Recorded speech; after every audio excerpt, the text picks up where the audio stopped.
নমস্কার বন্ধুরা, আমি আর তাপসী বেরিয়ে পড়লাম এবছরের প্রথম বিয়েবাড়ি যাওয়ার জন্য। লম্বা রাস্তা পেরিয়ে আমরা প্রথমেই পৌঁছে গেলাম ছোটো মাসির বাড়িতে।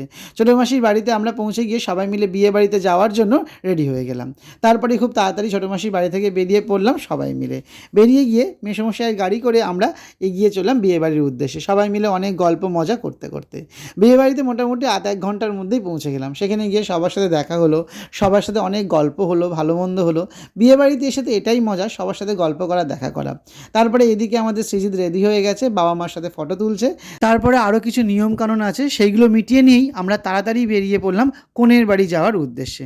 মোটামুটি খুব তাড়াতাড়ি পৌঁছে গেলাম কনের বাড়িতে। সেখানে বেশ সুন্দর জায়গায় সৃজিত বসে আছে, তার চারিদিকে আমরা সবাই বসেছিলাম। কিছুক্ষণ সেখানে সময় কাটিয়ে চলে গেলাম যেখানে নাচ হচ্ছে, নাচ দেখার জন্য। সবাই মিলে যারা গেছিলো, বড়রা ছোটরা সবাই মিলে খুব আনন্দ করলাম। এতজনের নাচের মধ্যে কিন্তু আমার এই মিঠাই সোনার নাচটা খুব ভালো লেগেছে। তোমাদের কেমন লাগছে মিঠাই সোনার নাচটা, সেটা কিন্তু অবশ্যই আমাকে কমেন্ট করে জানাবে। তারপরে চলে গেলাম খাওয়ার জায়গায়। সেখানে আমরা কী কী খেলাম সেই ব্লগটা নিয়ে আসছে খুব তাড়াতাড়ি পরের ব্লগে। সেটি দেখার জন্য অবশ্যই কিন্তু আমার পাশে থাকতে হবে।